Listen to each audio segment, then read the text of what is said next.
Madam ಇವರೇನೋ reels ನೋಡ್ತಾ ಇದ್ದಾರಾ ಅಂತ. ಮೇಡಮ್ ನಿನ್ನೆ ನನ್ನ ಅಕೌಂಟ್ ಅಚಾನಕ್ ಆಗಿ ಬ್ಲಾಕ್ ಆಗ್ಬಿಟ್ಟಿದೆ. ನನಗೆ ಇವತ್ತೊಂದು ದೊಡ್ಡ ಪೇಮೆಂಟ್ ಬರಬೇಕಿತ್ತು. ಪ್ಲೀಸ್ ಹೆಲ್ಪ್ ಮಾಡಿ ಮೇಡಮ್. ಸರ್ KYC ಅಪ್ಡೇಟ್ ಆಗಿಲ್ಲ ಅಂತಂದ್ರೆ ಅಕೌಂಟ್ ಬ್ಲಾಕ್ ಆಗುತ್ತೆ. KYC ಅಪ್ಡೇಟಾ? 1.5 ವರ್ಷದಿಂದ KYC ಅಪ್ಡೇಟ್ ಮಾಡಿದ್ದೀನಿ ಮೇಡಮ್. ಏನು ಪ್ರತಿ ವರ್ಷ ಮಾಡಿಸ್ಬೇಕಾ? ಸರ್ ನೋಡಿ, ಇದು ಬ್ಯಾಂಕ್ ರೂಲು, KYC ಅಪ್ಡೇಟ್ ಮಾಡಿಸ್ಲೇಬೇಕು. ಓ, RBI ರೂಲ್ ಚೇಂಜ್ ಮಾಡಿರೋದು ನಿಮ್ಗೆ ಗೊತ್ತಿಲ್ಲ ಅಂತ ಅನ್ಸುತ್ತೆ ಮೇಡಮ್. ಅಕೌಂಟ್ ಬ್ಲಾಕ್ ಆಗೋದಕ್ಕಿಂತ ಮುಂಚೆ ಬ್ಯಾಂಕ್ನವರು 3 ರಿಮೈಂಡರ್ ಅನ್ನ ಕಳಿಸ್ಬೇಕು. ಅದರಲ್ಲಿ 1 ಬೈ ಪೋಸ್ಟ್ ಇರಬೇಕು. ಆಮೇಲೆ ಕಸ್ಟಮರ್ ರೆಸ್ಪಾನ್ಸ್ ಇಲ್ಲ ಅಂದ್ರೆ ಮತ್ತೆ 3 ರಿಮೈಂಡರ್ ಅನ್ನ ಕಳಿಸ್ಬೇಕು. ಸಮಾಧಾನ ಸರ್, ಆಲ್ರೆಡಿ ನಿಮ್ಗೆ 10 ರಿಮೈಂಡರ್ ಕಳಿಸಿದೀವಿ ನೋಡಿ. ಇಷ್ಟೇ ಅಲ್ಲ ಮೇಡಮ್, RBI ರೂಲ್ಸ್ ಇನ್ನೂ ಕೂಡ ಇದೆ. ನನ್ನಂತ ಲೋ ರಿಸ್ಕ್ ಕಸ್ಟಮರ್ಸ್ಗೆ 30 ಜೂನ್ 2026ರವರೆಗೆ KYC ಅಪ್ಡೇಟ್ ಮಾಡೋದಕ್ಕೆ ಟೈಮ್ ಕೊಡಬೇಕು. ಅದಕ್ಕಿಂತ ಮುಂಚೆ ನೀವು ಅಕೌಂಟನ್ನು ಬ್ಲಾಕ್ ಮಾಡೋ ಹಾಗಿಲ್ಲ.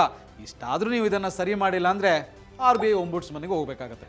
ಅಯ್ಯೋ ಸರ್, ಇಷ್ಟು ಚಿಕ್ಕ ವಿಷಯಕ್ಕೆ RBI ಒಂಬುಡ್ಸ್ಮನ್ ಎಲ್ಲ ಯಾಕೆ ಸರ್? ನಿಮ್ಮ ಅಕೌಂಟ್ ಅನ್ಬ್ಲಾಕ್ ತಾನೆ, ಈಗಲೇ ಮಾಡ್ತೀನಿ sir. Boss Vala, B the boss.